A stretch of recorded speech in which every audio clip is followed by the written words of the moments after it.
In a small, forgotten town nestled in the rolling hills of tobacco country, time didn't march forward in a straight line. It skipped and spun like a pinball, ricocheting between yesterday and a decade ago, yesterday and forever. The air was thick, with the scent of earth and memory, and the past clung to the present like damp leaves to boots.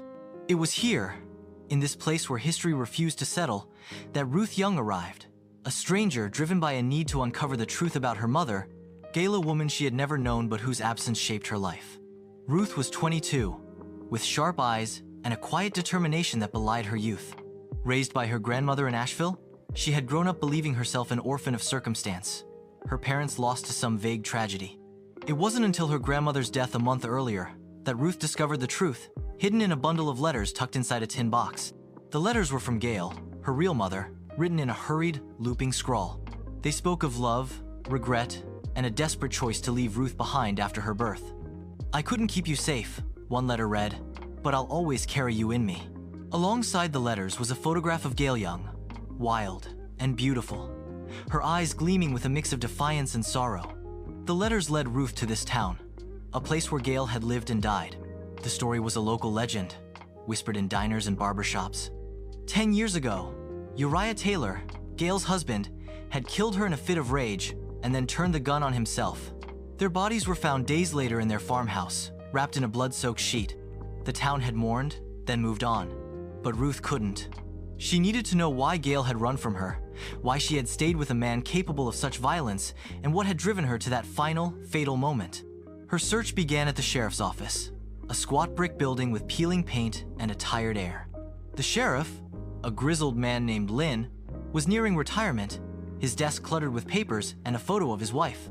He leaned back in his chair, squinting at Ruth as she explained her purpose. "That was a long time ago, miss," he said, his voice heavy with the weight of old cases. "Uriah and Gail? It was a goddamn mess. Bodies, blood, the whole thing.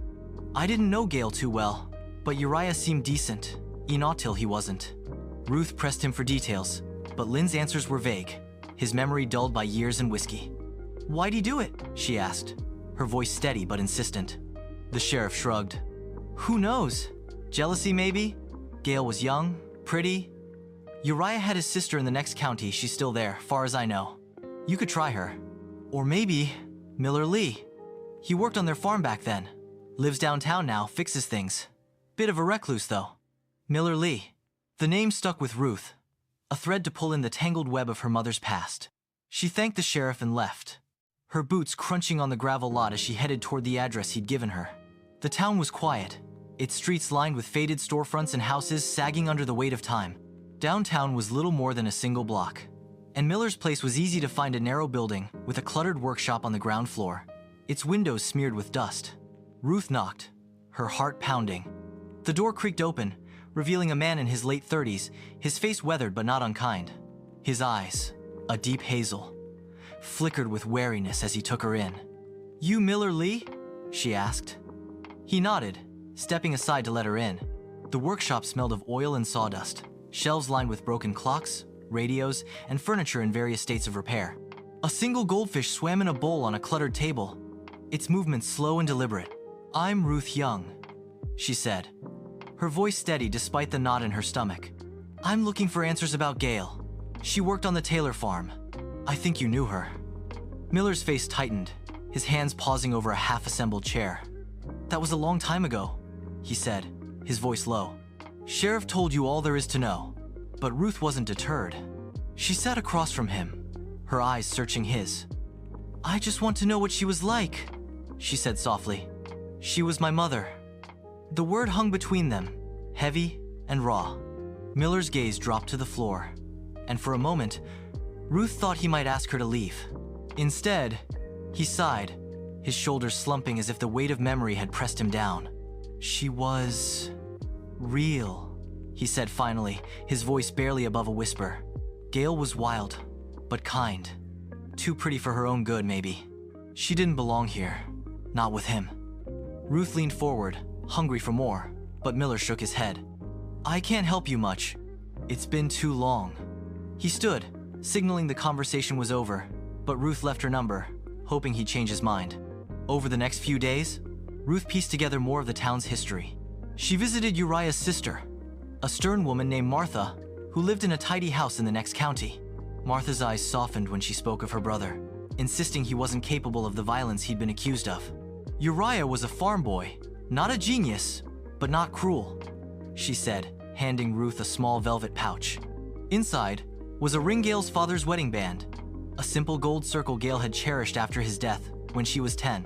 She was too young, too wild, Martha said, her voice tinged with regret.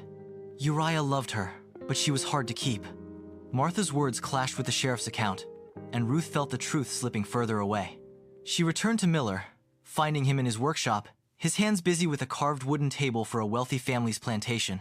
"You knew her better than you're saying," Ruth said, her voice firm. "I saw it in your eyes when I mentioned her name. You loved her, didn't you?" Miller froze, his knuckles whitening around a chisel. For a long moment, he said nothing, the only sound the soft gurgle of the goldfish bowl. Then, haltingly, he began to speak, his words unraveling a story of love and loss that had haunted him for a decade. 10 years ago, Miller was a drifter, hired by Uriah Taylor for the tobacco harvest. The Taylor farm was a sprawling patchwork of fields and barns, its heart a weathered farmhouse where Uriah and Gail lived. Uriah was a hard man, his temper sharpened by debt and drink, but he could be generous when it suited him. Gail, barely out of her teens, was his wife. Her beauty a stark contrast to the drudgery of farm life. She moved through the days with a quiet defiance, her eyes always searching for something beyond the horizon. Miller noticed her bruises, first a faint purple bloom on her arm, a wince when she reached for a tool. He kept his distance, knowing better than to meddle, but Gail's kindness drew him in. She brought him coffee one morning, her smile tentative but warm, and they began to talk. Over weeks, their conversations deepened. Stolen moments in the barn or by the tractor shedding light on her trapped existence. Uriah's cruelty wasn't constant, but it was relentless, a shove here, a shouted insult there, and worse when the whiskey flowed. "I wanted to take her away," Miller said, his voice thick with regret. "We planned it, waited for Uriah to leave for a highway job. I told her I'd take care of her no matter what." But Gail hesitated. She was pregnant, the child Uriah's, and she believed no man could love another's offspring. "She said it changed everything," Miller whispered. "She stayed. I let her go." Ruth listened, her heart aching for the mother she'd never known. "What happened then?" she asked, her voice barely audible. Miller's eyes grew distant, his words faltering as memory blurred into nightmare. He described the night Gail died, his voice breaking. Uriah had returned unexpectedly, his suspicions ignited by Gail's distant demeanor. He confronted her, his rage exploding into a brutal beating that broke her neck. Then, in a final act of despair, he shot himself. But Miller's account shifted, his words growing frantic. "I grabbed her," he said, his hands trembling. "She hit me, and there was blood, a halo around her head. But no, that's wrong. It was Uriah. He did it." Ruth's blood ran cold as she realized Miller's guilt had fractured his mind, blending truth with delusion. He had loved Gail, but his failure to save her had caged him in a prison of remorse, where her ghost lingered in every shadow. "I see her," Miller whispered, his eyes fixed on a spot across the room.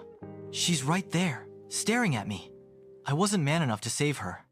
Ruth's throat tightened, torn between pity and horror. She thought of the ring in her pocket, Gail's last tether to her father, and the letters that had brought her here. Gail had loved Miller, had trusted him, but her fear of Uriah and her unborn child had kept her bound to the farm. Ruth left Miller's workshop, her mind reeling. She returned to Martha, hoping for clarity, but found only more questions. Martha insisted Uriah had never done time, contradicting Miller's claim that Uriah had served 3 years for assaulting a banker. "If you knew him, you'd know he wasn't capable," Martha said, her voice fierce. Ruth wondered if Martha's love for her brother blinded her, or if Miller's fractured memory had invented a darker Uriah to absolve his own guilt. Back at the sheriff's office, Ruth sat across from Lynn, the ring heavy in her hand. "What if I'd never come here?" she asked. "Miller's been living quiet, keeping to himself. Is that justice?" Lynn leaned back, his eyes tired. "I'm retiring this year," he said. "My wife wants to see Alaska while we can still walk. Justice? I don't know, Ruth. Sometimes the past is best left buried." Ruth left the town the next day, the ring on her finger and Gail's letters in her bag. The truth remained elusive. A pinball skipping through time, Uriah's violence, Gail's desperate choices, Miller's haunting guilt. She saw her mother in flashes, a girl of 14, pregnant and alone, a young wife, bruised but defiant, a lover, reaching for freedom she'd never grasp. Gail's story was a wound that time couldn't heal, but Ruth carried it now, her mother's love and loss woven into her own. As she drove away, the town faded in her rearview mirror, its secrets settling back into the earth. Time would keep skipping, yesterday blending into tomorrow, but Ruth knew one thing. Gail had loved her, in her own broken way, and that was enough to carry forward.